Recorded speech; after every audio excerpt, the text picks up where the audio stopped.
Hello students. So we are going to start the first chapter of biology, that is the fundamental unit of life. The fundamental unit of life is cell. Either an ant or an elephant, all living organisms are made up of smallest unit called cell. Okay. So in this chapter we will discuss what is cell and why it is important, and what is inside the cell and how does a cell function. Okay. So let's start the chapter. Okay, first we have to know that what is cell. Cells are the structural and the functional and the biological unit of all living organisms. Cell is called structural unit because all the structures that are present in a living organism are made up of cell. All the structures mean all the organs in the organ system. Just like humans have different organs, just like heart, kidney, liver, stomach, all these organs are made up of a cell, and all these structures made up an living organism. So cell is called the structural unit.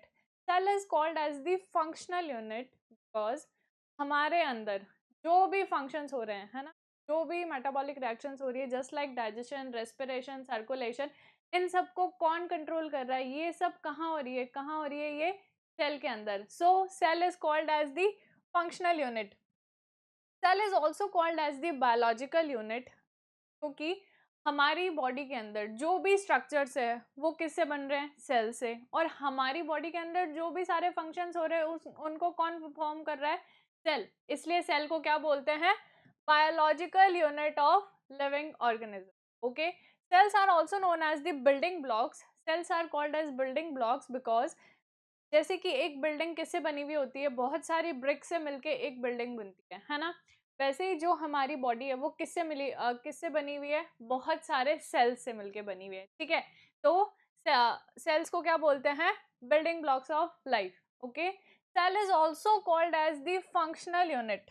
Cell is called as the functional unit because हमारी body के अंदर जो भी functions हो रहे हैं उनको कौन परफॉर्म कर रहा है? सेल. और सारे बेसिक फंक्शंस एक्चुअल में स्टार्ट कहाँ से हो रहे हैं? एक सेल से ही हो रहे हैं ना. इसलिए सेल को क्या बोलते हैं? Fundamental unit. The entire functioning of living organism begin from the basic unit called cell. That's why it is called functional unit. Okay. Now let us discuss the organization of multicellular organism. Multicellular means more than one. Organism which are made up of more than one cell are called multicellular organism. Okay. So let us discuss the organization. Cell is the smallest unit. From the group of cell, tissues are formed. Okay. From the tissues, organs are formed. From organ systems are formed, and different organ system makes an whole organism. Okay. Just like if we see this diagram, then this section shows the red blood cells. Okay. Now red blood cells कहाँ present होते हैं? Blood में present होते हैं. So blood is a connective tissue, है ना. Blood is a type of fluid connective tissue. So cells are present in the blood means cells form the tissues. Now tissues form the organs. Okay. So heart, lungs, liver, stomach, kidneys, intestine, all these are different organs. These organs are made up of tissues. Okay. So from cells tissues are formed, and from tissues organs are formed. Okay. Now different organs make organ system. अगर हम digestive system की बात करें तो mouth, oesophagus, stomach, intestine, anus, ये सारे organs मिलके क्या बना रहे हैं? हमारा डाइजेस्टिव सिस्टम. ओके. सो अगर हम रेस्पिरेटरी सिस्टम की बात करें तो नोज, ट्रेकिया एंड लंग्स, ये सारे ऑर्गन्स मिलके कौन से बना रहे हैं? Respiratory system. तो डिफरेंट ऑर्गन्स मिलके क्या बनाएंगे? हमारे ऑर्गन सिस्टम्स. और सारे organ system just like digestive system, respiratory system, circulatory system, skeletal system, musculature system, nervous system, ये सारे सिस्टम मिलके क्या बना रहे हैं? एक पूरा organism. Okay. So cell is the structural and the functional unit of all living organism. Okay. Let us discuss the discovery of the cell, है ना. सबसे पहले एक साइंटिस्ट आए थे जिनका नाम है रॉबर्ट हुक. ठीक है. कब आए थे? 1665 में. रॉबर्ट हुक ने क्या किया? उन्होंने एक थिन स्लाइस ऑफ कॉर्क लिया, है ना, और उसको क्या करा? खुद के डिजाइंड माइक्रोस्कोप, यानी जो माइक्रोस्कोप था वो रॉबर्ट हुक ने खुद बनाया था. ठीक है. तो उन्होंने स्लाइस ऑफ कॉर्क को माइक्रोस्कोप के अंदर ऑब्जर्व किया. ठीक है. जब उन्होंने ऑब्जर्व किया तो उन्होंने देखा कि उस सेक्शन के अंदर उनको स्मॉल कंपार्टमेंट्स दिख रहे हैं, है ना, स्मॉल कंपार्टमेंट्स दिख रहे हैं जो बिल्कुल किसी हनी कोम्ब यानी कि किसी मधुमक्खी के छत्ते की तरह लग रहे हैं, ठीक है, हनी कोम्ब के जैसे दिख रहे थे, ठीक है। तो और जो हर कंपार्टमेंट था, है ना, एक सिंगल कंपार्टमेंट की क्या है, एक सेपरेट बाउंड्री है ना। तो इस तरह से क्या थे, बहुत सारे कंपार्टमेंट्स थे और उनकी क्या थी, डिस्टिंक्ट बाउंड्रीज थी, ठीक है। तो रॉबर्ट हुक ने क्या बताया कि ये जो स्ट्रक्चर है ये किसके साथ रिजेंबल कर रही है, किसी मधुमक्खी के छत्ते यानी कि हनी कोम्ब की तरह। तो रॉबर्ट हुक ने इन कंपार्टमेंट्स को क्या नाम दे दिया, cell. What is the meaning of cell? Cell is a Latin word which means a little room. Okay, so cell की डिस्कवरी कैसे हुई? रॉबर्ट हुक आए, उन्होंने कॉर्क की स्लाइस को ऑब्जर्व किया तो उन्होंने देखा कि उसका सेक्शन किसके जैसा लग रहा है, किसी हनी कोम्ब जैसा, ठीक है। तो उन्होंने सारे कंपार्टमेंट, छोटे छोटे कंपार्टमेंट्स थे, उन कंपार्टमेंट्स को क्या नाम दिया, cell. Okay okay, next we will talk about another discoveries which are related to cell. Cell was first discovered by Robert Hooke. Okay, फिर एंटोन वॉन ल्यूवेनहॉक कब आए थे, 1674 में। इन्होंने क्या डिस्कवर किया, protozoa, bacteria and the living cell. Okay, Leeuwenhoek discovered the living cell. अगर question आता है who discovered the cell, then the answer will be Robert Hooke. Okay, अगर स्पेसिफाई कर दिया कि who discovered the living cell, then it is Leeuwenhoek. Okay, next, Robert Brown. Robert Brown discovered the nucleus. Nucleus is the brain of the cell, है ना। जैसे कि हमारी body में सारी एक्टिविटीज को कौन कंट्रोल करता है, हमारा ब्रेन। वैसे इस सेल के अंदर जो भी एक्टिविटीज हो रही है उनको कौन कंट्रोल करेगा, न्यूक्लियस, ठीक है। अगर ये सेल है तो सेल के अंदर क्या है, न्यूक्लियस, और न्यूक्लियस ही क्या है, सेल का ब्रेन। ओके, नेक्स्ट साइंटिस्ट आए थे परकिंजे। परकिंजे ने क्या डिस्कवर किया, protoplasm. Now what is protoplasm? Okay, ये हमारा सेल है, सेल के अंदर जो लिक्विड भरा हुआ है हम इसे क्या बोलते हैं, साइटोप्लाज्म। ओके, और न्यूक्लियस के अंदर जो फ्लूइड या लिक्विड है उसे हम क्या बोलते हैं, nucleoplasm. Okay, so cytoplasm plus nucleoplasm collectively called as the protoplasm. Okay, cytoplasm plus nucleoplasm collectively called as the protoplasm. Okay, next we will talk about the Schleiden and the Schwann. Okay, अब देखो जो Schleiden थे वो क्या थे, एक botanist, है ना। और botanist कौन होते हैं, जो plants की स्टडी करते हैं, ठीक है। नेक्स्ट जो Schleiden है वो क्या थे, एक zoologist. zoologist कौन होते हैं, जो एनिमल्स की स्टडी करते हैं, ठीक है। तो स्लीडन ने क्या बताया कि जो भी सारे प्लांट्स हैं, है ना, वो किससे मिलके बने हुए हैं, सेल से मिलके बने हुए हैं। और श्वान ने क्या बताया कि जो भी सारे एनिमल्स हैं वो किससे मिलके बने हुए हैं, सेल से मिलकर बने हुए हैं, ठीक है। तो स्लीडन और श्वान ने क्या दी थी, हमारी सेल थ्योरी। स्लीडन और श्वान ने ये तो बता दिया कि जो प्लांट्स और एनिमल्स है वो सेल से मिलकर बने हुए हैं, बट वो ये नहीं बता पाए थे कि एक्चुअल में नए सेल्स बन कैसे रहे हैं, ठीक है। तो फिर हमारे साइंटिस्ट आए थे रुडोल्फ वर्चो, कब आए थे, 1855 में। इन्होंने क्या थ्योरी दी, उमिनी सेल्यूला ई सेल्यूला। What does this mean? This means that new cells arise from pre existing cells. New cells arise from pre existing cells. What is the meaning of unicellular e-cellular? New cells arise from the pre existing cells, कि जो नए sales है वो किससे बन रहे हैं, already जो सेल्स प्रेजेंट है उन्हीं से क्या बन रहे हैं, हमारे नए सेल्स बन रहे हैं, ठीक है। तो रुडोल्फ वर्चो ने क्या किया था, सेल थ्योरी को एक्सटेंड कर दिया था, extended cell theory.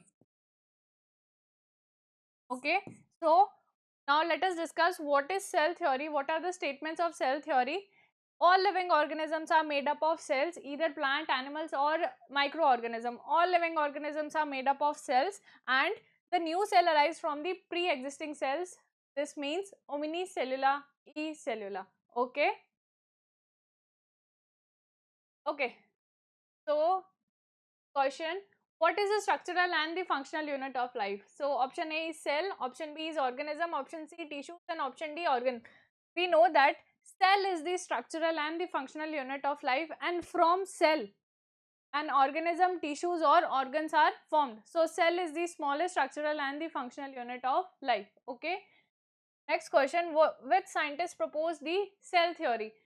Mathis Leiden and Theodor Schwann. Option B is Robert Hooke. Option C is Louis Pasteur, and option D is Anton von Leeuwenhoek. So Leiden and Schwann are the scientists who proposed cell theory. Okay. Let's move on to next question. Who discovered the cell and how? So Robert Hooke was the scientist who discovered the cell.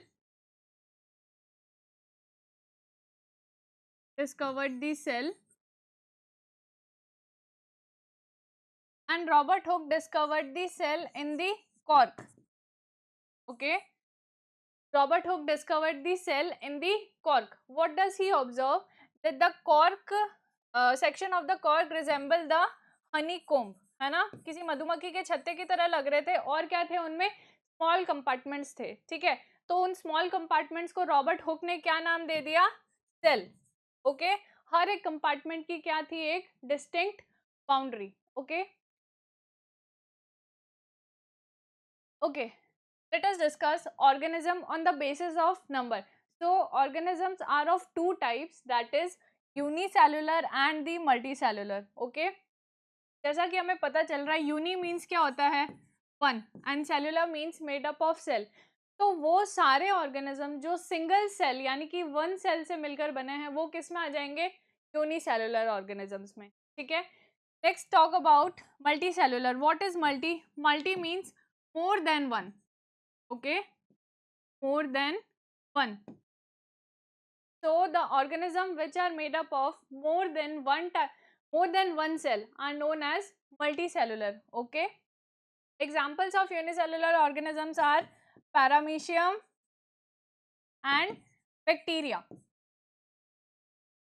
Okay, and the examples of multicellular organisms are plants and animals.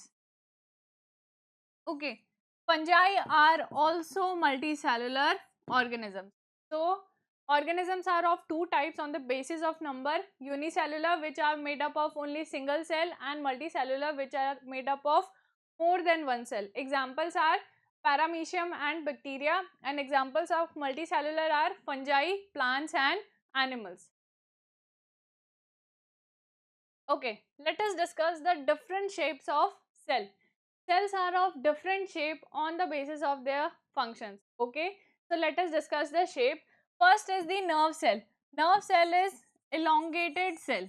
Okay, and the function of the nerve cell is the transmission of impulse from one place to another in our body. Okay, अगर हमारी body के अंदर किसी भी message को एक जगह से दूसरी जगह ले जाना है, तो ये काम किसका है? नर्व सेल का. Okay. Next are the red blood cells. Red blood cells are spherical or oval in shape, और रेड ब्लड सेल्स कहाँ प्रेजेंट होंगे? हमारे ब्लड में, है ना. Next are the white blood cells. White blood cells are also present in our blood, and white blood cells are immune cells, है ना. They are responsible for phagocytosis. अगर कोई भी फॉरेन पार्टिकल हमारी बॉडी के अंदर आता है, तो व्हाइट ब्लड सेल्स क्या कर देंगे? उसको डिस्ट्रॉय कर देंगे. Okay. Next are the smooth muscle cells. These are present in our muscles, है ना, और ये क्या करवाएंगे? Okay, smooth muscle cells are present in our internal organs, just like the muscles of stomach, the muscles of intestine. All these are smooth muscles. Okay.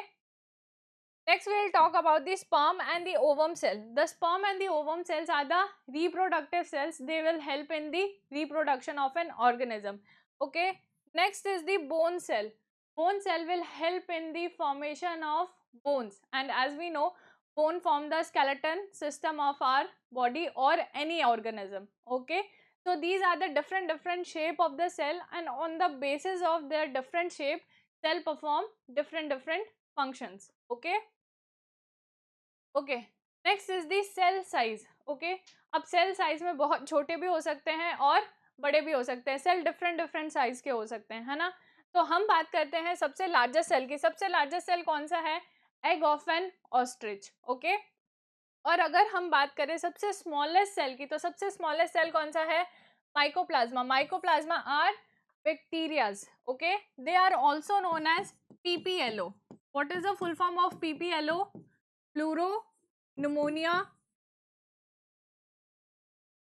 pleuropneumonia like organisms. Okay, so the smallest cell are mycoplasmas, and mycoplasmas are also known as PPLO. PPLO means pleuropneumonia like organisms. Okay, and the largest isolated cell is the egg of an ostrich. Okay. Okay, now let us discuss what is the constitution of the cell, or what is cell made up of. Okay, so cell is made up of cell membrane or plasma membrane. Okay, cell membrane is also called as plasma membrane. Okay, it is present in both animal and plant cells. Okay, also it is present in bacteria, fungi. Okay, now let us move on to cell wall. Cell wall is only present in plant cell. It is absent in animal cells. Okay, present in plant cells and absent in animal cells. Okay, now next, nucleus. Nucleus is present in all the eukaryotic organisms. Okay, and nucleus is the control center of the cell. That's why it is called the brain of the cell. Okay, next we will talk about the cytoplasm, the fluid part of the cell, है ना? The fluid part of the cell is called cytoplasm. The fluid or the jelly-like substance which is present inside the cell is the cytoplasm. Next, we will talk about cell organelles. A cell has many organelles, just like here, Golgi, mitochondria, lysosomes, etc. All these are cell organelles which are present inside the cell, and each organelle perform different functions. Okay, so what is the constitution of the cell? Cell membrane, cell wall, nucleus, cytoplasm and the cell organelles. ठीक है, अब हम इन सबको एक एक बार detail में discuss करेंगे. ठीक है, तो सबसे पहले हम बात करते हैं सेल मेम्ब्रेन. सेल मेम्ब्रेन का दूसरा नाम क्या है? Plasma membrane. ठीक है, a cell membrane also known as plasma membrane is a semi permeable membrane. Now what is the meaning of semi permeable? है ना, semi permeable क्या मतलब है कि ये क्या है, सेलेक्टिव चीजों को ही सेल के अंदर आने देगी और सेलेक्टिव चीजों को ही सेल से बाहर जाने देगी. ठीक है, ऐसा नहीं है कि कोई भी सेल के अंदर आ सकता है और कोई भी सेल से बाहर जा सकता है. ठीक है, ऐसा नहीं होता है. ये क्या है, सेलेक्टिव चीजों को ही अंदर आने देगी. ठीक है, so that's why it is called semi permeable. Okay, that separates the inside of the cell from its outside environment. अब सेल मेम्ब्रेन क्या करेगी, अगर ये हमारी सेल है तो सेल की ये जो बाउंड्री है यही क्या है, सेल मेम्ब्रेन. ठीक है, तो सेल मेम्ब्रेन क्या करेगी, सेल के कॉन्स्टिट्यूएंट्स को बाहर के एनवायरनमेंट से सेपरेट करके रखेगी. ठीक है, next, it is made up of phospholipids and protein. So हमारी जो सेल मेम्ब्रेन है वो किससे बनी है, लिपिड्स एंड प्रोटीन्स. ठीक है, ये जो येलो कलर की स्ट्रक्चर दिख रही है हमें, है ना, ये वाली और ये वाली, ये क्या है, लिपिड्स. यानी कि सेल मेम्ब्रेन के अंदर लिपिड की बाई लेयर यानी कि दो लेयर प्रेजेंट होती है, एक ऊपर और एक नीचे. ठीक है, और ये जो बीच में हमें ब्लू कलर के एलिमेंट्स दिख रहे हैं ये क्या है, प्रोटीन्स. ठीक है, तो हमारी जो सेल मेम्ब्रेन है वो किससे बनी है, लिपिड्स एंड प्रोटीन से, जिसमें लिपिड की क्या होती है, बाई लेयर होती है. ठीक है, next, found in all cells including those of animal, plants, fungi and prokaryotes. अब जो हमारी सेल मेम्ब्रेन है वो सब में प्रेजेंट होती है, चाहे वो प्लांट्स हो, एनिमल्स हो, फंजाई हो या फिर प्रोकैरियोट्स, सब में प्रेजेंट होती है. ठीक है, regulate movement of substances in and out of the cell. जैसा कि हमने डिस्कस किया था कि सेल मेम्ब्रेन क्या है, सेमी परमिएबल है ना. इसका मतलब ये सेलेक्टिव चीज़ों को ही अंदर आने देगी और सेलेक्टिव चीज़ों को ही बाहर जाने देगी. तो सेल मेम्ब्रेन क्या कर रही है, रेगुलेट यानी कि कंट्रोल कर रही है मूवमेंट ऑफ सब्सटेंसेस. ठीक है, सेल के अंदर और सेल के बाहर. ओके, तो स्टूडेंट्स आप एक बार इसको देख लीजिए या फिर स्क्रीनशॉट ले लीजिए.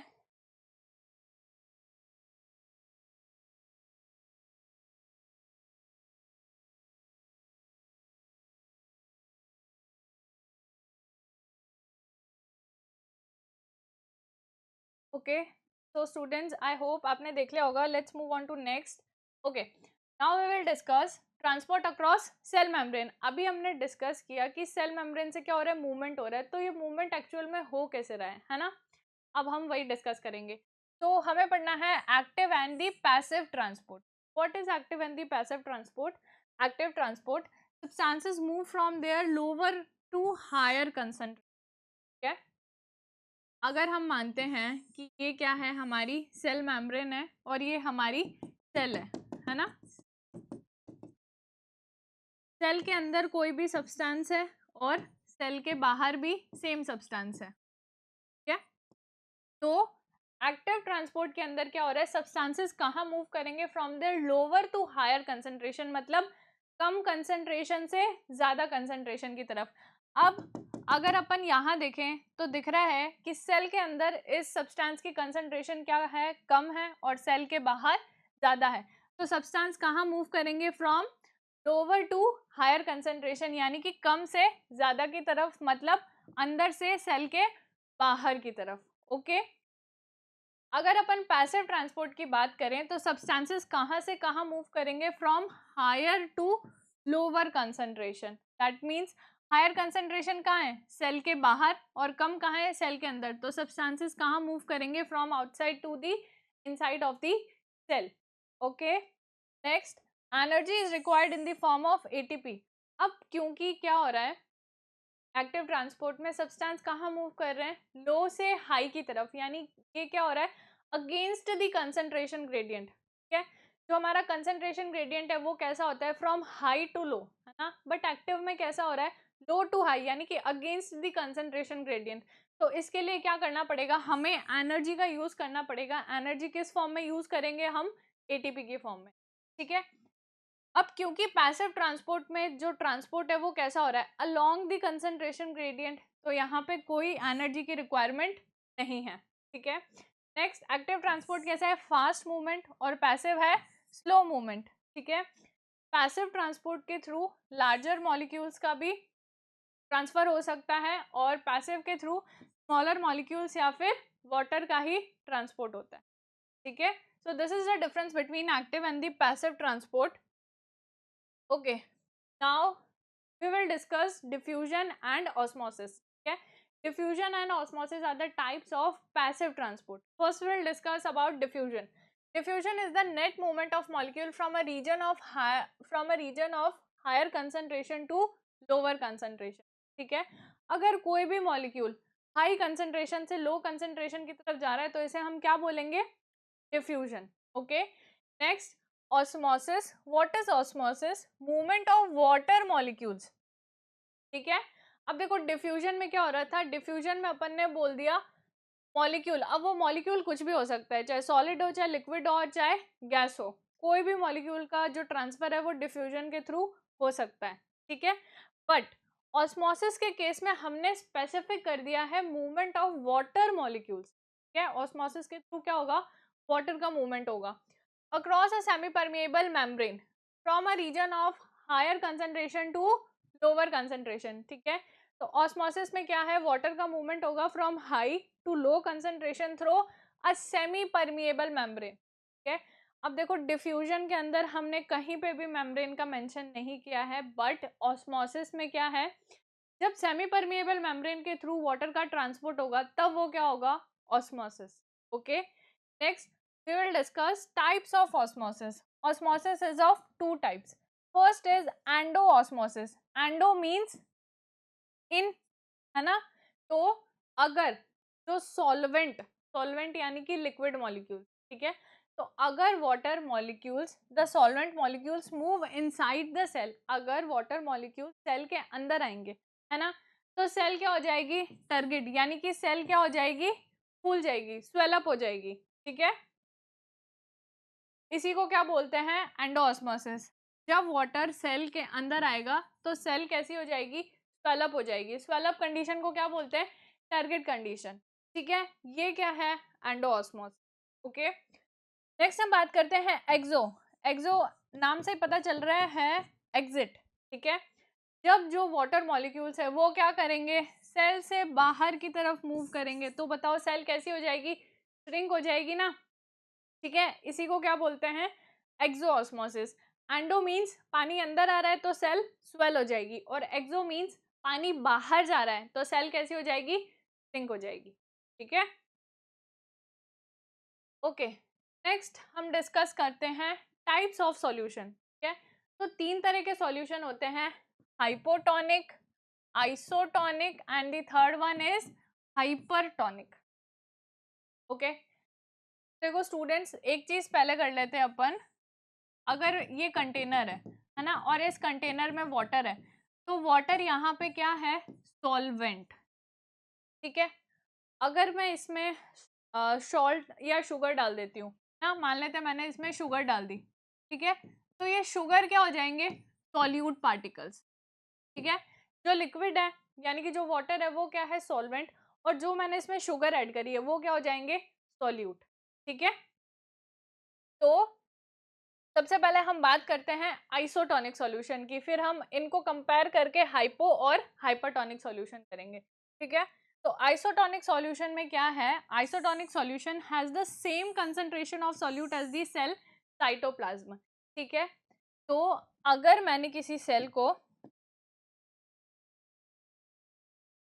ठीक है, अगर मैंने किसी सेल को एक कंटेनर में रखा है, ठीक है, और उस कंटेनर की कंसंट्रेशन बिल्कुल कैसी है, सेल के साइटोप्लाज्म जैसे, है ना, यानी कि जितना कंसंट्रेशन, ये वाली सेल है, मैंने इसको इस कंटेनर में रख रखा है ना, तो सेल की जो कंसंट्रेशन है और बाहर की जो कंसंट्रेशन है वो क्या है, बिल्कुल सेम है।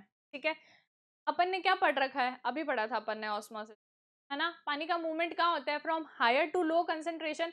अब ये बोल रहा है कि सेल और सेल के बाहर की जो एनवायरनमेंट है उसकी कंसंट्रेशन क्या है, बिल्कुल सेम है। तो मुझे बताओ क्या पानी का मूवमेंट होगा, पानी का मूवमेंट कैसे होगा, क्योंकि दोनों तरफ ही कंसंट्रेशन सेम है। तो आइसोटोनिक के केस में पानी का मूवमेंट होएगा ही नहीं, there is no net movement of water, यानी कि जो सेल का साइज है वो एज इट इज रहेगा। ठीक है, अब हम बात करते हैं हाइपोटोनिक सॉल्यूशन। हाइपोटोनिक सॉल्यूशन में क्या होता है, जिस कंटेनर में हमने सेल को रखा है की कंसंट्रेशन क्या है, सेल के एनवायरनमेंट से कम है। ठीक है, a hypotonic solution has a lower concentration of solute than the cell cytoplasm. ठीक है, सॉल्यूट की कंसंट्रेशन कम है, मतलब किसकी कंसंट्रेशन ज्यादा है, सॉल्वेंट की। ठीक है, सॉल्यूट की कंसंट्रेशन कम है, मतलब किसकी कंसंट्रेशन ज्यादा है, सॉल्वेंट की। ठीक है, सॉल्वेंट की कंसंट्रेशन ज्यादा है यानी कि वाटर की कंसंट्रेशन ज्यादा है, तो पानी कहाँ से कहाँ मूव करेगा, ज्यादा से कम की तरफ, यानी कि सेल के बाहर से सेल के अंदर की तरफ। अगर बाहर से अंदर की तरफ मूव करेगा तो अभी अपन ने पढ़ा था एंडोऑस्मोसिस में क्या होगा, सेल स्वेल हो जाएगी, है ना, टारगेट कंडीशन। तो जैसे ही पानी बाहर से सेल के अंदर आएगा तो सेल कैसी हो जाएगी, स्वेल। ठीक है, तो हाइपोटोनिक के केस में सेल कैसी हो जाएगी, स्वेल हो जाएगी। ठीक है, थर्ड हम बात करते हैं हाइपरटोनिक सॉल्यूशन। ठीक है, अब हाइपरटोनिक सॉल्यूशन में क्या है, higher concentration of solute than the cell cytoplasm. Solute की कंसंट्रेशन क्या है, ज्यादा, मतलब किसकी कंसंट्रेशन कम है, सॉल्वेंट की कंसंट्रेशन कम है ना, सॉल्वेंट की कंसंट्रेशन यानी कि पानी की कंसंट्रेशन बाहर कम है, तो पानी कहाँ से कहाँ मूव करेगा, सेल के अंदर से बाहर की तरफ। अब जब पानी सेल से बाहर निकल जाएगा तो सेल कैसी हो जाएगी, श्रिंक हो जाएगी ना। ठीक है, तो हाइपरटोनिक के केस में सेल कैसी हो जाएगी, श्रिंक हो जाएगी। ठीक है, एक बार समराइज कर लेते हैं। आइसोटोनिक के केस में सेल के बाहर और सेल के अंदर का एनवायरनमेंट दोनों बिल्कुल सेम है। ठीक है, तो पानी का कोई मूवमेंट नहीं होगा। नेक्स्ट हम बात करते हैं हाइपोटोनिक की। हाइपोटोनिक में जो बाहर पानी की कंसंट्रेशन क्या है, ज्यादा है ना, और सेल के अंदर पानी की कंसंट्रेशन कम है, तो पानी कहाँ से कहाँ मूव करेगा, बाहर से अंदर की तरफ, और सेल क्या हो जाएगी, स्वेल हो जाएगी। ठीक है, नेक्स्ट हम बात करते हैं हाइपरटोनिक की। हाइपरटोनिक में क्या है, सेल के बाहर पानी की कंसंट्रेशन कम है और सेल के अंदर पानी की कंसंट्रेशन ज्यादा है, तो पानी कहाँ मूव करेगा, फ्रॉम हाई टू लो, यानी कि सेल के अंदर से बाहर की तरफ, तो हमारा सेल कैसा हो जाएगा, श्रिंक हो जाएगा। ठीक है, तो ये हो गए हमारे तीनों टाइप के सॉल्यूशन। ठीक है, आप एक बार इसको देख लीजिए।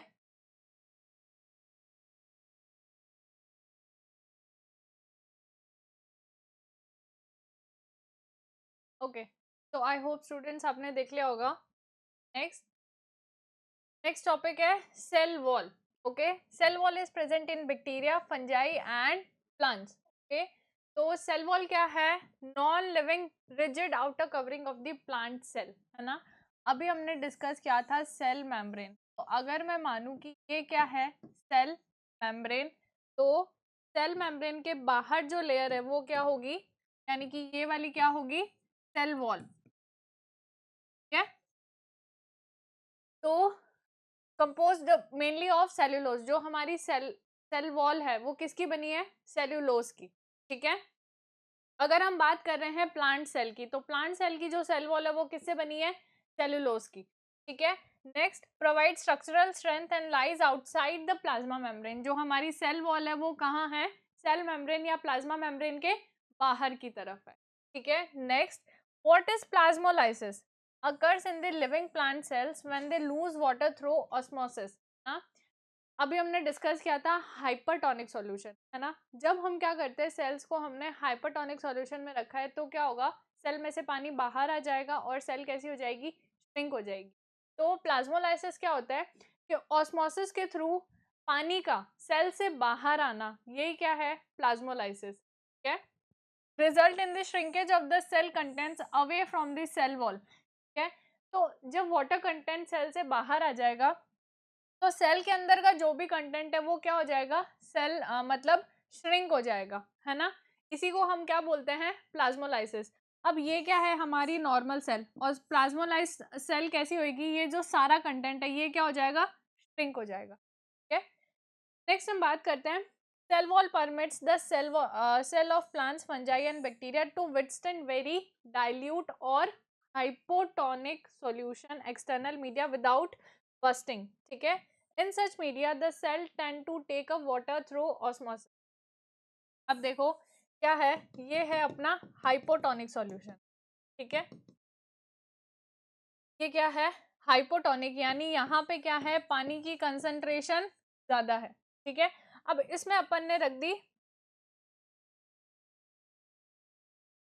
इसमें अपन ने रख दी सेल। ठीक है, तो सेल के अंदर जो पानी का कंसंट्रेशन है, ठीक है, सेल के अंदर जो पानी का कंसंट्रेशन है वो क्या है तो सेल वॉल क्या करता है, जब हम किसी सेल को हाइपोटोनिक सॉल्यूशन में रख देते हैं, है ना, तो सेल वॉल क्या करेगी, किसी भी प्लांट सेल को बर्स्ट होने से बचा लेगी, या फिर किसी भी सेल को बर्स्ट होने से बचा लेगी। कैसे, क्योंकि सेल के अंदर पानी का कंसंट्रेशन कम है और बाहर कैसा है, हाइपोटोनिक, यानी कि पानी की कंसंट्रेशन ज्यादा है, तो वाटर कहाँ मूव करेगा, बाहर से सेल के अंदर। ठीक है, तो सेल कैसी हो जाएगी, स्वेल हो जाएगी, है ना। अगर सेल के बाहर सेल वॉल की रिजिड बाउंड्री ना हो, तो हमारी सेल क्या हो जाएगी, बर्स्ट हो जाएगी, यानी कि फट जाएगी। ठीक है, तो सेल को बर्स्टिंग से प्रिवेंट करने के लिए प्लांट सेल्स के पास में क्या है, सेल वॉल। ओके, ये क्या करेगी, प्लांट सेल को बर्स्टिंग से बचाएगी। ठीक है, तो the cell swell building up pressure against the wall. ठीक है, जब सेल स्वेल होगी तो वो क्या करेगी, सेल सेल वॉल पे प्रेशर लगाएगी। ठीक है, और सेल वॉल क्या करेगी, वापस अपोजिट प्रेशर लगाएगी, ताकि सेल को अंदर की तरफ रखे और सेल को बर्स्ट ना होने दे। ठीक है, exerts an equal pressure against the swollen cell। Cell कहाँ लगा रही है, सेल वॉल पे प्रेशर लगा रही है, और सेल वॉल वापस swollen सेल पे प्रेशर लगा रही है। ठीक है, because of their walls such cell can withstand much greater changes in the surrounding medium than the animal cells। अब क्योंकि अपन को पता है कि एनिमल सेल्स के पास में क्या है, सेल वॉल नहीं है। ठीक है, तो जो हमारी प्लांट सेल है, अगर हम एनिमल सेल से कंपेयर करें तो वो क्या है, अगर सराउंडिंग में चेंजेस भी हो रहे हैं तब भी प्लांट सेल क्या कर लेगी, सरवाइव कर पाएगी चेंजेस के साथ, क्योंकि उसके पास में क्या है, cell wall. Okay, okay, question first is plasma membrane is made up of, option A protein, B lipid, C both A and B and D none. ठीक है, तो हमने डिस्कस किया था जो हमारी प्लाज्मा मेम्ब्रेन है वो किससे बनी है, फॉस्फोलिपिड। ठीक है, फॉस्फोलिपिड की क्या है, बाई लेयर है, और क्या है, प्रोटीन। तो हमारा कौन सा ऑप्शन हो जाएगा, ऑप्शन सी, यानी कि both A and B. Okay, next, state the technical term for a medium which has exactly the same concentration as the cell। Okay, अब देखो हम बात कर रहे हैं ऐसे सॉल्यूशन की जिसकी कंसंट्रेशन बिल्कुल किसके जैसी है, सेल की कंसंट्रेशन जैसी ना। अगर मैं सेल को यहाँ रखती हूँ, ठीक है, और ये सॉल्यूशन, अब यहाँ पे वाटर की कंसंट्रेशन और यहाँ पे वाटर की कंसंट्रेशन क्या है, इक्वल, ठीक है। तो ऐसे सॉल्यूशन को क्या बोलते हैं अपन, जहाँ पे वाटर की कंसंट्रेशन इक्वल है, ऐसे सॉल्यूशन को अपन बोलते हैं आइसोटोनिक सॉल्यूशन, ठीक है। Why does the cell size of the cell remain the same when placed in such solution? ये कह रहा है कि सेल का साइज सेम क्यों रहता है जब हम किसी भी सेल को आइसोटोनिक सॉल्यूशन में डाल रहे हैं, क्योंकि हमें पता है वाटर की कंसंट्रेशन दोनों तरफ सेम है, सेल के अंदर और सेल के बाहर। जब दोनों तरफ सेम है, ठीक है, तो पानी का मूवमेंट कैसे होगा, क्योंकि हमने पढ़ा है कि through osmosis water moves from higher concentration to lower concentration, ठीक है। तो अब जब दोनों तरफ कंसंट्रेशन सेम है तो there is no net movement of water, okay. Question third, what would happen if the plasma membrane ruptures or break down. अगर प्लाज्मा मेम्ब्रेन ब्रेक डाउन होती है, ठीक है, तो अपन ने क्या डिस्कस किया था कि जो प्लाज्मा मेम्ब्रेन है वो क्या कर रही है, सेल की बाउंड्री बना रही है ना, और सिलेक्टिव चीजों को ही सेल के अंदर आने देती है और सेल के बाहर जाने देती है। तो अगर प्लाज्मा मेम्ब्रेन रप्चर हो जाती है, ठीक है, तो क्या होगा, जो एक्स्ट्रा सेलुलर सब्सटेंस है, यानी कि जो सेल के बाहर का सब्सटेंस है, extracellular substance comes inside the cell, ठीक है, कम्स इनसाइड द सेल, और सेल के अंदर का जो कॉन्स्टिट्यूएंट है ना, सेल के अंदर का जो मटेरियल है वो कहाँ चला जाएगा, बाहर चला जाएगा। Materials inside the cell will go out, ठीक है। तो अल्टीमेटली क्या हो जाएगा, जो हमारी सेल है ना, क्योंकि सेल के बाहर का मटेरियल सेल के अंदर आ चुका है और सेल के अंदर का मटेरियल सेल के बाहर जा चुका है, क्योंकि हमारी सेल मेम्ब्रेन बस्ट हो गई है, तो अब कोई भी कंट्रोल नहीं है, कोई भी चीज सेल के अंदर आ रही है, कोई भी चीज सेल के बाहर जा रही है, ठीक है। तो इस वजह से क्या होगा, जो हमारी सेल है वो क्या हो जाएगी, अल्टीमेटली बस्ट हो जाएगी, यानी कि हमारी जो सेल है वो क्या हो जाएगी, डेड, ठीक है।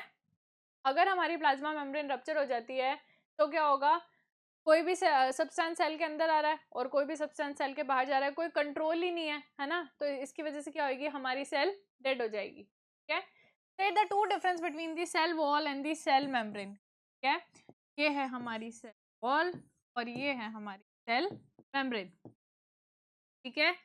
तो cell wall is a non living structure, ठीक है, बट हमारी जो सेल मेम्ब्रेन है वो क्या है, लिविंग स्ट्रक्चर है, ठीक है। हमारी जो सेल वॉल है वो कैसी होती है, रिजिड होती है, ठीक है, और हमारी जो सेल मेम्ब्रेन है वो कैसी होती है, फ्लेक्सिबल। तो these are the differences between the cell wall and the cell membrane, okay. Next, our next cell organelle is nucleus. Nucleus is called the brain of the cell. Why it is called brain of the cell? Because हमारी cell के अंदर जो भी activities हो रही है उनको कौन कंट्रोल करेगा, ब्रेन, ठीक है। It's double layer covering called the nuclear membrane. ये हमारा सेल है, सेल के अंदर क्या है, हमारा न्यूक्लियस है, ठीक है। तो न्यूक्लियस के बाहर क्या होता है, डबल, यानी कि दो मेम्ब्रेन की कवरिंग होती है, ठीक है। ये जो पिंक वाली लेयर्स हमें डायग्राम में दिख रही है ना, ये क्या है, न्यूक्लियर मेम्ब्रेन, ठीक है। तो न्यूक्लियस के पास क्या होती है, दो न्यूक्लियर मेम्ब्रेन होती है, ठीक है। It has pores which allow transfer of material from inside the nucleus to the outside. अब न्यूक्लियर मेम्ब्रेन क्या है, कंटिन्यूअस नहीं है, इसके अंदर क्या है, पोर्स प्रेजेंट है, ठीक है। इन्हीं पोर्स के थ्रू क्या होगा, सब्सटेंसेस का मूवमेंट होगा from inside and outside the cell, ठीक है। Next, it lies in central position in the animal cell and periphery in the plant cell. अगर हम न्यूक्लियस के पोजीशन की बात कर रहे हैं तो एनिमल सेल में तो बिल्कुल सेंटर में होगा, बट प्लांट सेल में न्यूक्लियस क्या होता है, पेरिफेरी, यानी कि साइड में प्रेजेंट होता है। क्यों, क्योंकि न्यूक्लियस का जो प्लांट सेल का जो सेंटर है उसको कौन ऑक्यूपाई कर लेता है, वैक्यूल, ठीक है। नेक्स्ट हम बात करते हैं क्रोमोसोम की। Chromosome are formed by condensation of chromatin material, ठीक है।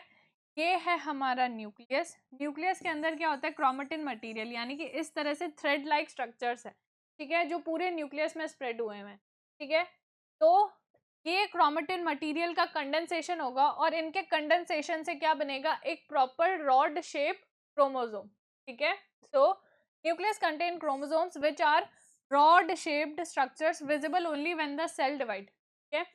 क्रोमोसोम सिर्फ तभी विजिबल होते हैं जब क्या हो रही है, सेल डिवाइड हो रही है, अदरवाइज हमेशा क्या रहेंगे, क्रोमेटिन मटेरियल की फॉर्म में ही रहेंगे, ठीक है।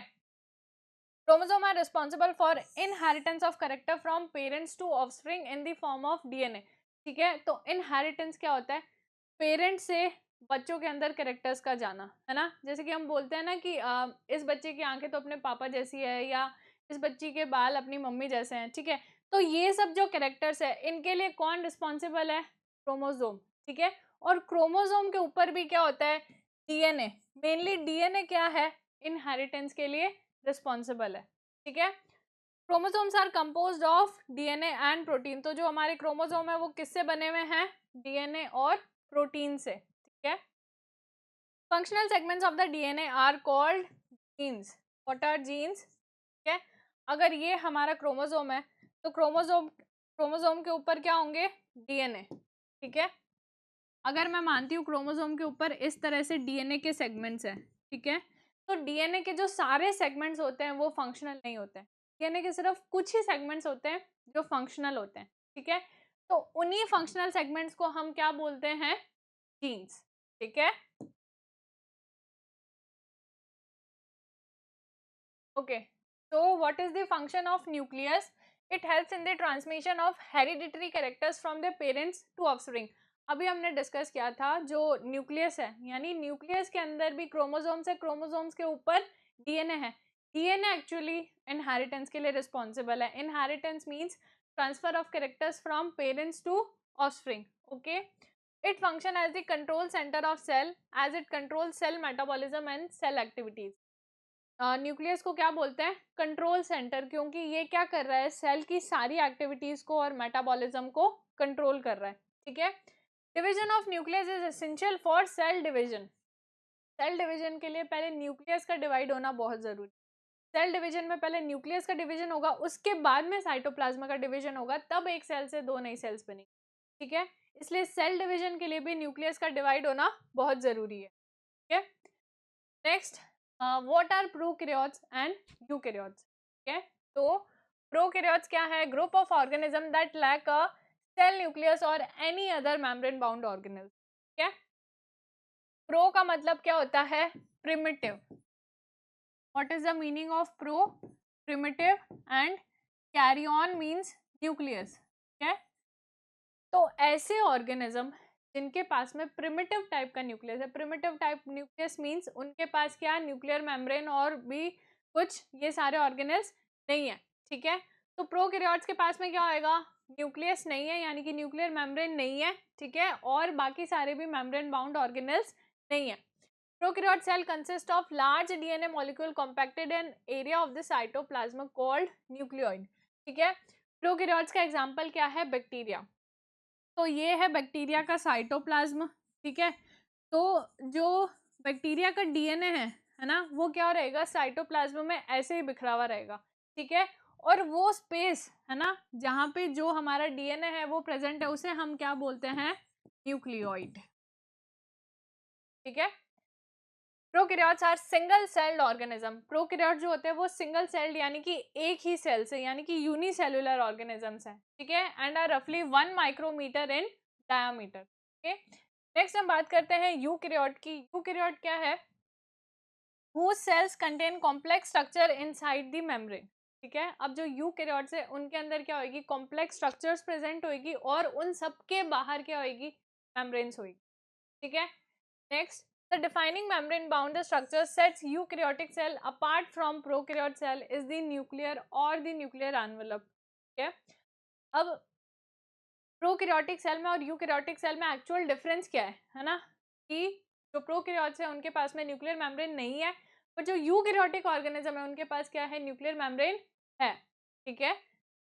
और यूकैरियोट्स के एग्जांपल क्या हो जाएंगे, fungi, plant cell and the animals including humans, okay. Okay, तो नेक्स्ट हम पढ़ने वाले हैं साइटोप्लाज्म, ठीक है। साइटोप्लाज्म क्या होता है, content of the cell except for the nucleus, ठीक है। साइटोप्लाज्म के दो पार्ट होते हैं, first is cytosol and the second one is cell organelle, ठीक है। अब देखो साइटोसॉल क्या होता है, साइटोप्लाज्म का जो फ्लूइड पार्ट होता है ना, उसे हम क्या बोलेंगे, साइटोसॉल, ठीक है। साइटोसॉल के अंदर क्या क्या होता है, water, ions, enzymes, vitamin, amino acid, carbohydrate, lipid, proteins, ठीक है। ये सारे सब्सटेंसेस कहाँ प्रेजेंट है, साइटोप्लाज्म के साइटोसॉल पार्ट में। ये साइटोसॉल क्या है, फ्लूइड पार्ट है, ठीक है। नेक्स्ट हम बात करते हैं, नेक्स्ट पार्ट है सेल ऑर्गेनल्स, ठीक है। एक सेल के अंदर बहुत सारे सेल ऑर्गेनल होते हैं और हर एक सेल ऑर्गेनल का क्या है, एक स्पेसिफिक फंक्शन है, ठीक है, डिफरेंट और स्पेसिफिक फंक्शंस है, ठीक है। Let us discuss some questions. Which type of cell lack a well-defined nucleus? Prokaryote cell, eukaryote cell, plant cell and animal cell. तो ऐसे सेल जिनके पास वेल डिफाइंड न्यूक्लियस, यानी कि न्यूक्लियस के पास न्यूक्लियर मेम्ब्रेन नहीं है, तो कौन है वो, प्रोकैरियोटिक सेल्स। तो ऑप्शन ए इज करेक्ट, क्योंकि जो प्लांट सेल और एनिमल सेल है ये दोनों तो किसके अंदर इंक्लूडेड है, यूकैरियोटिक सेल में, मतलब कि ये तीनों क्या है, यूकैरियोटिक सेल है। तो हमारा आंसर क्या हो जाएगा, प्रोकैरियोटिक सेल, ठीक है। What is the function of nucleus in a cell, A synthesis of protein, B cellular respiration, C control of cell activities and storage of genetic material and D is the breakdown of cellular waste। अब क्योंकि हमें पता है कि जो nucleus ही है वो क्या करता है, सेल की सारी एक्टिविटीज को कंट्रोल करता है, so option C will be the correct answer, ठीक है। Next, what is the function of cytoplasm in a cell, storage of genetic material, this is the function of nucleus. Site of photosynthesis, site of photosynthesis किसका काम है, chloroplast का, हम अभी आगे discuss करेंगे, ठीक है। Location of cellular metabolism and organelle support and D is the regulation of cell function, okay. so regulation of cell function is also function of nucleus, so option C is the correct answer, location of cellular metabolism and organelle support, okay। so question 4, what is DNA, okay, so what is the full form of DNA, deoxyribonucleic acid, and where it is located, it is located inside the nucleus, inside the nucleus and on the chromosomes, okay, chromosomes। Name the functional segment of the DNA, the functional segment of the DNA are genes, ठीक है। Our next cell organelle is endoplasmic reticulum, shortly हम इसे क्या बोलेंगे, ER। ER is a large network of membrane bound tubes and sheets, it's look like long tubules of round and oblong vesicles। तो जो हमारी ER है वो क्या होता है, ऐसे मतलब बहुत सारी और लॉन्ग क्या है, टिब्यूल्स है, ये बहुत सारी टिब्यूल्स एक साथ मिलके क्या बना लेती है, ER बना लेती है, ठीक है। The ER membrane is similar in structure to the plasma membrane, ठीक है। अब क्योंकि हमें पता है जो हमारी प्लाज्मा मेम्ब्रेन है किससे बनी हुई है, लिपिड्स और प्रोटीन से, तो सिमिलरली ER की मेम्ब्रेन भी किससे बनी है, लिपिड्स और प्रोटीन, ठीक है। There are two types of ER, rough endoplasmic reticulum and smooth endoplasmic reticulum, ठीक है, RER एंड SER, ठीक है। अब देखो RER को रफ एंडोप्लाज्मिक रेटिकुलम क्यों बोलते हैं, कि जो RER की सरफेस है ना, उस पे क्या होंगे, राइबोसोम्स अटैच होंगे, ठीक है। तो जब हम उसे टच करेंगे तो ऐसे अपन को थोड़ा रफ सा लगेगा ना, ठीक है, इसी वजह से इसको क्या बोलते हैं, रफ ER, ठीक है। looks under a microscope because it has particles called ribosomes, ठीक है। राइबोसोम क्या होता है, इसकी सरफेस से अटैच होते हैं, राइबोसोम क्या है, साइट्स ऑफ प्रोटीन मैन्युफैक्चर, इसलिए राइबोसोम को क्या बोलते हैं, प्रोटीन फैक्ट्री भी बोलते हैं, ठीक है, प्रोटीन फैक्ट्री भी बोलते हैं। The manufactured proteins are then sent to various places in the cell depending on the need, ठीक है। अब RER ने प्रोटीन्स बना लिए, अब सेल के अंदर इनकी जहां भी जरूरत होगी, यानी कि प्रोटीन्स की जहां भी नीड होगी वहां पे प्रोटीन्स को ट्रांसपोर्ट कर दिया जाएगा, ठीक है। नेक्स्ट हम बात करते हैं SER। SER किसका मैन्युफैक्चर करते हैं, लिपिड्स का, ठीक है। RER किसका करते हैं, प्रोटीन्स का, SER किसका कर रहे हैं, लिपिड्स का, ठीक है। Next, in the liver cells SER play a crucial role in detoxifying, है ना। तो लिवर सेल के अंदर जो हमारी स्मूथ एंडोप्लाज्मिक रेटिकुलम है वो क्या करती है, पॉइजन और ड्रग्स का क्या करती है, डिटॉक्सिफिकेशन, यानी उनको लेस हार्मफुल सब्सटेंस में कन्वर्ट करती है, ठीक है। Next, protein and lipids help in building the cell membrane, this process is known as membrane biogenesis. अब अपन को पता है प्लाज्मा मेम्ब्रेन किससे बनी है, लिपिड्स और प्रोटीन से, ठीक है। तो लिपिड्स कौन बना रहा है, SER, प्रोटीन्स कौन बना रहे हैं, RER। तो जो हमारी प्लाज्मा मेम्ब्रेन है वो किससे बनी है, ER से, मतलब ER के मटेरियल से ही बनी है, इसलिए इस प्रोसेस को हम क्या बोलते हैं, मेम्ब्रेन बायोजेनेसिस, ठीक है। अगर ये हमारा न्यूक्लियस है तो न्यूक्लियर के बाहर देखो इस तरह से टिब्यूल्स की फॉर्म में क्या होगी, ER प्रेजेंट होगी, ठीक है। पहले क्या होती है, रफ ER होती है, यानी कि जिसपे राइबोसोम्स अटैच्ड है, ठीक है। फिर क्या होती है, स्मूथ ER होती है जिसकी सरफेस पे राइबोसोम्स नहीं है, ठीक है। नेक्स्ट हम बात करते हैं फंक्शंस की, ठीक है। ER is to serve as channel for the transport of materials between various regions of the cytoplasm, ठीक है।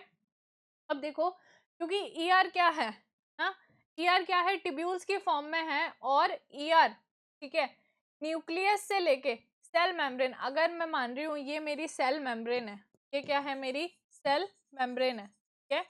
तो ER क्या होएगा, टिब्यूल्स की फॉर्म में न्यूक्लियस से लेकर सेल मेम्ब्रेन तक स्प्रेड हुए हुए रहते हैं, ठीक है। तो अगर मुझे सेल के अंदर किसी भी चीज का ट्रांसपोर्ट करना है तो ऑब्वियसली ER के टिब्यूल्स के थ्रू क्या हो जाएगा, कोई भी सब्सटेंस का ट्रांसफर हो जाएगा, ठीक है। नेक्स्ट हम बात करते हैं, ER also function as cytoplasmic framework providing the biochemical space for the biochemical activity, ठीक है। अभी अपन ने बात करा कि जो ER है वो न्यूक्लियर मेम्ब्रेन से लेकर सेल मेम्ब्रेन तक स्प्रेड हुए हैं, तो ये क्या कर रहे हैं, सेल को एक फ्रेमवर्क प्रोवाइड कर रहे हैं ना, उसकी स्ट्रक्चर का फ्रेमवर्क बना रहे हैं, और ER के अंदर क्या होते हैं, बहुत सारी बायोकेमिकल रिएक्शंस भी होती है, ठीक है। अब हम बात करते हैं difference between SER and RER, ठीक है।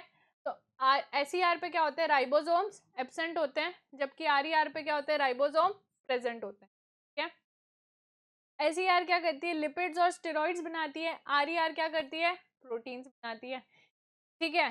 जो SER होती है वो मेनली वेसिकल्स और टिब्यूल्स, ठीक है। अब वेसिकल्स कैसी होती है, ये वेसिकल्स इस तरह से होती है, और टिब्यूल्स, टिब्यूल्स क्या होती है, ब्रांच्ड स्ट्रक्चर्स होती है, ठीक है, इस तरह से, ठीक है। तो जो हमारी SER है वो टिब्यूल्स और वेसिकल की फॉर्म में है, और जो हमारी RER है वो सिस्टर्नी की फॉर्म में है। सिस्टर्नी क्या होती है, इस तरह से पैरेलल स्ट्रक्चर्स होती है, इनको अपन क्या बोलते हैं, सिस्टर्नी, ठीक है। नेक्स्ट हम बात करते हैं गोल्जी अपैरेटस की, ठीक है। Golgi apparatus first described by Camillo Golgi, ठीक है। गोल्जी को किसने डिस्क्राइब किया, कैमिलो गोल्जी ने, उन्हीं के नाम पर इस ऑर्गेनल का नाम दे दिया गोल्जी अपैरेटस, ठीक है। Consist of a system of membrane bound vesicles arrange approximately parallel to each other in the stacks called cisterns. अब क्या होता है कि गोल्जी क्या है, इस तरह से सिस्टर्न्स है ना, और ये एक दूसरे के ऊपर क्या है, मतलब पैरेलली अरेंज्ड है, और ये अरेंज्ड होके क्या बना रहे हैं, स्टैक्स बना रहे हैं, ठीक है। These membrane often have connection with the membranes of the ER and therefore constitute another portion of complex cellular membrane system. अब देखो जो ये हमारा न्यूक्लियस है, फिर रफ ER है, फिर स्मूथ ER है, और इसके बिल्कुल पास ही क्या है, गोल्जी अपैरेटस है, ठीक है। तो गोल्जी अपैरेटस और ER मिलके क्या बनाते हैं, एंडो मेम्ब्रेन सिस्टम, ठीक है। नेक्स्ट हम बात करते हैं material synthesise near the ER is packed and dispatched to various target inside and outside the cell through Golgi apparatus. अभी अपन ने डिस्कस किया था कि SER के अंदर क्या बनते हैं, लिपिड्स, और RER के अंदर क्या बनते हैं, प्रोटीन्स, ठीक है। तो इन सब्सटेंसेस को कहाँ भेज दिया जाता है, गोल्जी अपैरेटस के अंदर, ठीक है। वहां पे क्या हो जाएगा, मॉडिफिकेशन हो जाएगा, और इन सब्सटेंसेस की पैकिंग हो जाएगी। पैकिंग होने के बाद अब इन सब्सटेंसेस की जहां पे भी नीड होगी सेल के अंदर या फिर सेल के बाहर, इनको वहां पे भेज दिया जाएगा, ठीक है। It function include storage, modification and packing of products in the form of vesicles, ठीक है। अपन ने डिस्कस किया, मॉडिफिकेशन कर देंगे, पैकिंग कर देंगे। पैकिंग किस फॉर्म में करेंगे? वेसिकल्स की फॉर्म में। Lysosomes are also formed by Golgi apparatus.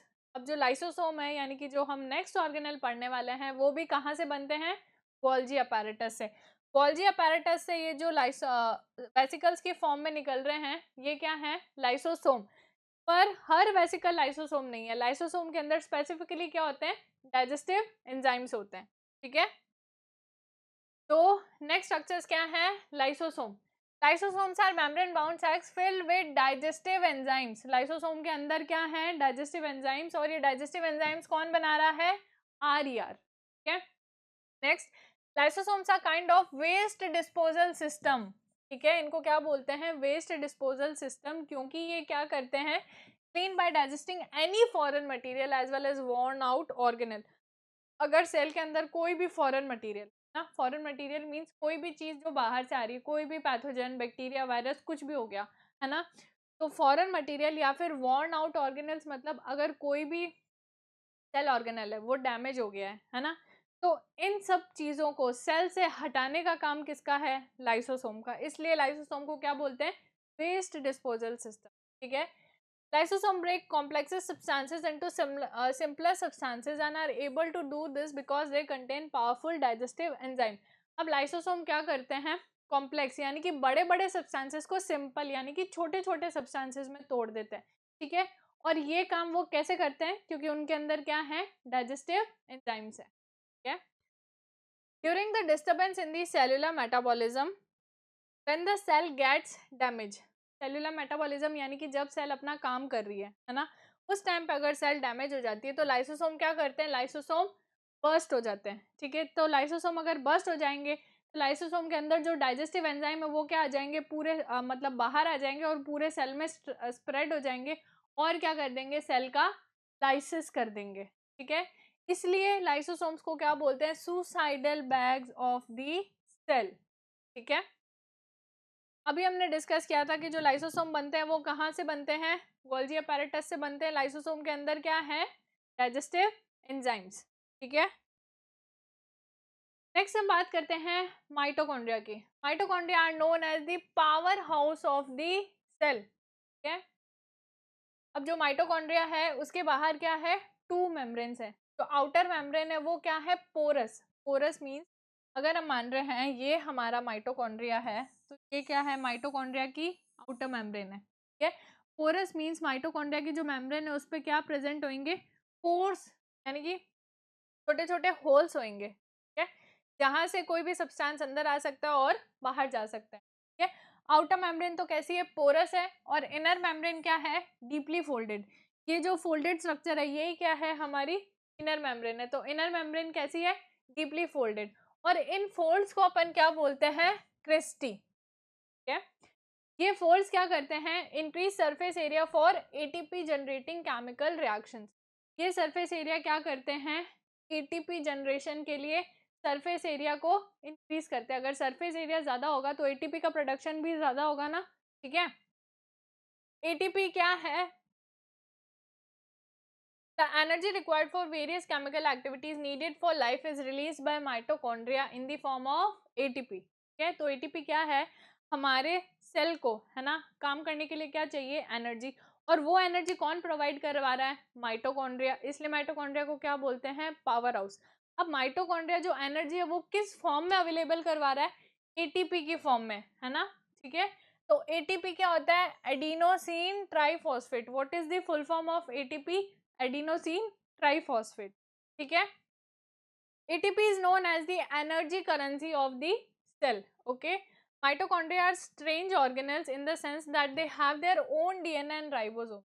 Mitochondria के अंदर खुद का डीएनए और राइबोसोम्स प्रेजेंट होते हैं। ठीक है, because of the presence of ribosomes, अपन को पता है राइबोसोम्स क्या है? Protein factory. तो राइबोसोम जो माइटोकॉन्ड्रिया है वो अपने कुछ प्रोटीन्स खुद ही बना लेते हैं because of the presence of ribosomes. ठीक है, नेक्स्ट हम बात करते हैं प्लास्टिड्स की। क्या है? What are plastids? Plastids are large cell organelles found only in the plant cells. क्या? Found only in the plant cells. क्या? Which are specialised to synthesise and store organic substance. क्या करेंगे ये? ऑर्गेनिक सब्सटेंसेस को synthesise करेंगे और फिर उनको स्टोर करेंगे। जो हमारे प्लास्टिड्स होते हैं वो क्या होते हैं, 3 टाइप्स के होते हैं, ठीक है। फर्स्ट इज क्लोरोप्लास्ट, ठीक है, second is chromoplast and the third one is leucoplast, ठीक है। तो जो क्लोरोप्लास्ट है वो क्या होते हैं, chloroplast contain chlorophyll pigments. Chloroplast के अंदर क्या है, क्लोरोफिल। क्लोरोफिल, क्लोरोफिल से क्या होता है, फोटोसिंथेसिस, ठीक है। Chlorophyll which are essential for photosynthesis. They are primarily found in the cell of green plant tissues. ना, प्लांट के जो भी पार्ट्स हमें ग्रीन दिखते हैं वहां पे क्या होगा, क्लोरोप्लास्ट प्रेजेंट होगा। क्लोरोप्लास्ट के प्रेजेंस की वजह से ही वहां पे क्या है, ग्रीन कलर है, ठीक है। क्लोरोप्लास्ट के अंदर क्या है, क्लोरोफिल। क्लोरोफिल क्या है, ग्रीन पिगमेंट। क्लोरोफिल की वजह से ही क्या आ रहा है, ग्रीन कलर आ रहा है, ठीक है। Chlorophyll absorbs light energy and convert it into chemical energy. Sunlight से जो लाइट आ रही है ना, लाइट एनर्जी, उसको कौन ऑब्जर्व करेगा, क्लोरोफिल, और उसको किस में कन्वर्ट कर देंगे, केमिकल एनर्जी, यानी कि क्या कर लेंगे, उससे फूड बना लेंगे। केमिकल एनर्जी किस फॉर्म में, ग्लूकोज की फॉर्म, ठीक है। नेक्स्ट हम बात करते हैं क्रोमोप्लास्ट। क्रोमोप्लास्ट क्या होते हैं, they contain various pigment such as carotenoids, ठीक है। कैरोटीनॉइड्स क्या है, कैरोटीन्स एंड ज़ैंथोफिल्स। अब कैरोटीन्स जो हैं वो क्या देते हैं, ऑरेंज रेड कलर देते हैं, ऑरेंज रेड कलर, और जो ज़ैंथोफिल्स है वो कौन सा कलर देते हैं, येलो, ठीक है। That gives fruit and flowers there characteristic colours. इन्हीं पिगमेंट्स की वजह से, यानी कि कैरोटीन्स और ज़ैंथोफिल्स की वजह से ही क्या है, फ्रूट्स और फ्लावर्स के अंदर कलर्स प्रेजेंट होते हैं, ठीक है। They are involve in the synthesis and the storage of pigment other than chlorophyll. Chlorophyll के अलावा, क्योंकि क्लोरोफिल क्या दे रहा है, ग्रीन कलर, उसके अलावा अगर और कोई कलर आ रहा है तो उसके लिए कौन रिस्पॉन्सिबल है, क्रोमोप्लास्ट, ठीक है। नेक्स्ट हम बात करते हैं ल्यूकोप्लास्ट की। ल्यूकोप्लास्ट क्या है, कलरलेस, ठीक है। They do not contain pigments like chlorophyll और carotenoids. They are involve in the storage of starch, lipids and proteins. अब कैरोटीनॉइड्स के पास क्या है, कोई कलर नहीं है, कलरलेस है, तो इनका क्या फंक्शन है, ये क्या करेंगे, स्टार्च, लिपिड्स और प्रोटीन को स्टोर करेंगे, ठीक है। नेक्स्ट हम बात करते हैं chloroplast are important for photosynthesis in plants. क्यों, क्योंकि क्लोरोप्लास्ट के अंदर क्या होता है, क्लोरोफिल। क्लोरोफिल क्या करेगा, सनलाइट की लाइट एनर्जी को ऑब्जॉर्ब करेगा और उसको केमिकल एनर्जी यानी कि ग्लूकोज में कन्वर्ट कर देगा। The internal organisation of chloroplast consist of numerous membranes layer embedded in the material called stroma, ठीक है। अगर अपन क्लोरोप्लास्ट के स्ट्रक्चर की बात करते हैं तो उसके अंदर क्या होगी, बहुत सारी, जैसे कि ये अपन को कॉइन लाइक स्ट्रक्चर्स दिख रही है ना, ऐसी बहुत सारी मेम्ब्रेनस स्ट्रक्चर्स होती है, ठीक है। तो ये बहुत सारी मेम्ब्रेनस स्ट्रक्चर्स है, और ये सारी मेम्ब्रेनस स्ट्रक्चर्स कहाँ प्रेजेंट है, एक फ्लूइड के अंदर, है ना। जैसे सेल के अंदर साइटोप्लाज्मा है, वैसे क्लोरोप्लास्ट के अंदर क्या है, स्ट्रोमा, ठीक है। क्लोरोप्लास्ट के अंदर क्या है, स्ट्रोमा।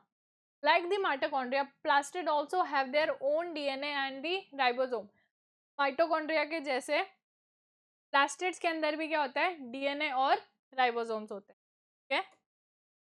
नेक्स्ट हम बात करते हैं वैक्यूल्स। वैक्यूल्स को क्या बोलते हैं, store house of the cell. Vacuoles are storage sac for liquid and solid content. Vacuole के अंदर सॉलिड और लिक्विड दोनों तरह के पार्टिकल्स का स्टोरेज होता है, ठीक है। वैक्यूल्स क्या होते हैं, एनिमल्स में तो स्मॉल साइज होते हैं, और प्लांट सेल्स में क्या होते हैं, वैक्यूल्स क्या होते हैं, बड़े होते हैं। कई बार वैक्यूल्स इतने ज़्यादा बड़े होते हैं कि वो प्लांट सेल का ऑलमोस्ट 90%, है ना, 90% ऑफ द वॉल्यूम क्या कर लेते हैं, ऑक्यूपाई कर लेते हैं, ठीक है। Next, in plant cells vacuoles are full of cell sap, ठीक है। वैक्यूल्स के अंदर जो लिक्विड है उसको अपन ने क्या बोला है, सेल सैप, ठीक है। Provide turgidity and rigidity to the cell, ठीक है। Many substances like amino acid, sugar, various organic substances and some proteins are stored in the vacuoles. Okay. Next, in single cell organisms like amoeba, the food vacuole contain food item that amoeba has consumed. अब amoeba के अंदर vacuoles कैसे होंगे, food vacuoles, ठीक है। Amoeba ने जो खाना खाया है उन वैक्यूल्स के अंदर क्या होगा, वो खाना होगा जो अमीबा ने खाया है, ठीक है। तो अमीबा में जो वैक्यूल्स होते हैं उनको अपन क्या बोलते हैं, फूड वैक्यूल्स, ठीक है। फिर अगर अपन कुछ यूनिसेलुलर ऑर्गेनिजम्स की बात करें तो क्या होगा, उनके अंदर कुछ स्पेशलाइज्ड वैक्यूल्स होते हैं। ये स्पेशलाइज्ड वैक्यूल्स क्या करेंगे, अगर सेल के अंदर एक्सेस वाटर है, यानी सेल के अंदर ज़्यादा पानी प्रेजेंट है, तो उस पानी को क्या करेंगे, सेल से बाहर निकाल देंगे। ठीक है, तो ये हो गया हमारा vacuole. Okay, let us discuss some question. Which cellular component is refers to as the power house? Power house अपन को पता है किसको बोलते हैं? गोल्जी, माइटोकॉन्ड्रिया, ईआर और राइबोसोम किसको बोलते हैं? माइटोकॉन्ड्रिया को, क्योंकि यहाँ पे क्या हो रहा है? एटीपी का प्रोडक्शन। ठीक है, which cell organelles are responsible for protein synthesis? Ribosome, lysosome, Golgi or ER? As we know, ribosomes are the organelles which are responsible for protein synthesis. Ribosome को क्या बोलते हैं? Protein factory of the cell. Okay, question third. Which cell organelle contain digestive enzyme and help in the digestion of cellular waste? क्या कौन करता है? Golgi, ER, mitochondria और lysosome. अपन को पता है कि लाइसोसोम के अंदर क्या है? डाइजेस्टिव एंजाइम्स है, तो ये क्या करेंगे? वेस्ट मटेरियल को सेल से बाहर निकाल देंगे। Okay, which structure is found in plant cell but not in animal cell? Chloroplast, centriole, lysosome and nucleus. तो chloroplast are only present in plant cells, क्योंकि प्लांट सेल्स क्या करते हैं? फोटोसिंथेसिस। ठीक है, question 5, which statement does not pertain to endoplasmic reticulum? यानी कि endoplasmic reticulum से रिलेटेड नहीं है। It serve as conduit for protein transportation between the nucleus and the cytoplasm. This is the correct. It facilitates the movement of material within the cytoplasm. Obviously correct है. It may function as site of certain cellular biochemical processes. ये भी सही है. It serve as the site for energy production. Okay. So this is the correct answer. ठीक है, क्योंकि energy production की sites कौन है? माइटोकॉन्ड्रिया। तो ये तीनों स्टेटमेंट्स ईआर से रिलेटेड सही है, ये वाला रॉन्ग है। ठीक है, next question, unripe fruits are green but they develop vibrant colours when ripe, what causes this colour change? ठीक है, तो option A, chloroplast transform into chromoplast. ठीक है, option B, chromoplast transform into chromosome. नहीं, ठीक है, ऑप्शन ए इज करेक्ट, क्योंकि unripe fruits क्या है? ग्रीन। ग्रीन कौन से पिगमेंट की वजह से है? क्लोरोफिल। क्लोरोफिल कहाँ प्रेजेंट है? क्लोरोप्लास्ट में। ठीक है, तो क्लोरोप्लास्ट जो है वो किस में ट्रांसफॉर्म हो रहे हैं? क्रोमोप्लास्ट में। ठीक है, जिसकी वजह से क्या होगा? उनका कलर चेंज हो जाएगा। ठीक है, नेक्स्ट हम क्वेश्चन 7 की बात करते हैं। If the organisation of a cell is destroyed due to some physical or chemical influence, what will happen? ना, अगर सेल का ऑर्गेनाइजेशन किसी भी वजह से डिस्ट्रॉय हो गया है तो क्या करेंगे? लाइसोसोम्स बस्ट हो जाएंगे। ठीक है, लाइसोसोम के बस्ट होने से क्या होगा? Digestive enzymes will digest the cell. Digestive enzyme will digest the cell, और सेल का क्या हो जाएगा? लाइसिस। ठीक है, तो अगर सेल का ऑर्गेनाइजेशन डिस्ट्रॉय हो जाता है तो क्या होगा? लाइसोसोम बस्ट हो जाएंगे। लाइसोसोम के बस्ट होते ही डाइजेस्टिव एंजाइम पूरे सेल में स्प्रेड हो जाएंगे और वो क्या कर देंगे? सेल का लाइसिस कर देंगे। ठीक है, okay, next question, can you name 2 organelle we have studied that contain their own genetic material? Genetic material means DNA. तो क्या हमने ऐसे कोई ऑर्गेनल्स पढ़े हैं? कौन से हैं दोनों? माइटोकॉन्ड्रिया और क्लोरोप्लास्ट। ठीक है, ये दोनों ऐसे ऑर्गेनल्स हैं जिनके अंदर क्या है? खुद का डीएनए प्रेजेंट है। What is the full form of ATP? क्या है? Adenosine triphosphate. Adenosine triphosphate. Okay, next question, what is the name of the plastid that store starch and oil? तो कौन सा है वो? Leucoplast. Leucoplasts are the plastid that store starch, oil and proteins. Okay. Okay. So this is the last topic of our chapter, cell division. What is cell division? New cells are formed in the organism in order to grow, to replace old, dead and injured cell and to form gametes. ठीक है, हमारी body के अंदर new sales क्यों बनते हैं? ठीक है, क्यों बनते हैं? जब हमें ग्रो करना है, या फिर ओल्ड सेल्स को या फिर डैमेज्ड सेल्स को रिप्लेस करना है, या फिर हमें रिप्रोड्यूस करना है। तो इन सब प्रोसेस के लिए हमें क्या चाहिए? कि न्यू सेल्स की रिक्वायरमेंट हो। ठीक है, तो the process by which new cells are made is called cell division. ठीक है, तो ऐसा प्रोसेस जिसके थ्रू क्या हो रहा है? नई सेल्स का फॉर्मेशन हो रहा है, इसी को हम क्या बोलेंगे? सेल डिविजन बोलेंगे। ठीक है, अब जो हमारा सेल डिवीजन है वो दो टाइप्स का है, माइटोसिस एंड दी मियोसिस. ठीक है, okay. First we will discuss mitosis. The process of cell division by which most of the cell divide for the growth is called mitosis. ठीक है, हमारी बॉडी के अंदर जो भी सेल्स हैं उनको हम क्या बोलते हैं, somatic cell, except for the germ cells. Germ cells are present in the reproductive organ, that is testis and the ovary. ठीक है, तो टेस्टिस और ओवरी की सेल्स को छोड़ के हमारी बॉडी में जितने भी सेल्स हैं उनको हम क्या बोलते हैं, सोमेटिक सेल्स. ठीक है, तो सोमेटिक सेल्स के अंदर क्या होएगा, माइटोसिस. ठीक है, अब इसमें क्या होता है, each cell called mother cell divide into two daughter cells. अब माइटोसिस में क्या होगा, ये क्या है, हमारी मदर सेल है, इससे क्या बन जाएगी, दो डॉटर सेल्स बन जाएगी. ठीक है, the daughter cell have the same number of chromosome as the mother cell. ठीक है, अब ये कह रहा है कि डॉटर सेल्स जो बनी है उनमें क्रोमोसोम का नंबर बिल्कुल किसके जैसा है, मदर सेल जैसा. कैसे, अगर हम ह्यूमंस की बात करें तो ह्यूमंस के अंदर कितने हैं, 46 क्रोमोसोम. ठीक है, तो अगर मदर सेल के अंदर 46 क्रोमोसोम है तो डॉटर सेल के अंदर भी कितने क्रोमोसोम होंगे, 46 और 46. ठीक है, तो माइटोसिस में एक मदर सेल से दो डॉटर सेल्स बन रही है और दोनों डॉटर सेल्स के अंदर क्रोमोसोम का नंबर किसके जैसा होगा, मदर सेल जैसा. ठीक है, it help in growth and repair of tissues. Mitosis का क्या फंक्शन है, ग्रोथ एंड रिपेयर में हेल्प कर. ठीक है, नेक्स्ट हम बात करते हैं मियोसिस की. Specific cell of reproductive organ or tissues in animals and plant divide to form gametes. ठीक है, जो हमारे रिप्रोडक्टिव ऑर्गन की सेल्स है वो डिवाइड होके क्या बनाते हैं, गैमेट, यानी कि मेल गैमेट और फीमेल गैमेट. ठीक है, तो which after fertilisation give rise to offspring. ठीक है, तो मेल से क्या आएगा, मेल गैमेट, और फीमेल से क्या आएगा, फीमेल गैमेट. मेल गैमेट क्या है, स्पर्म, और फीमेल गैमेट क्या है, ओवम. ये दोनों फर्टिलाइज करके जाइगोट बना लेंगे और जाइगोट से अल्टीमेटली क्या हो जाएगा, एक पूरा ऑर्गेनिज्म डेवलप हो जाएगा. ठीक है, यानी कि ऑफस्प्रिंग बन जाएगा. ठीक है, this process is called meiosis. ठीक है, it involve to consecutive division. Meiosis के अंदर दो डिविजन होते हैं. माइटोसिस के अंदर अपन ने पढ़ा था एक ही डिवीजन है, पर मियोसिस के अंदर कितने डिविजन होते हैं, दो डिविजन. ठीक है, क्या होगा, when a cell divide by meiosis it produce 4 new cells. ठीक है, इसमें क्या होगा, एक मदर सेल है, ठीक है, उससे डिवाइड होके कितनी सेल्स बन जाएगी, 4 डॉटर सेल्स.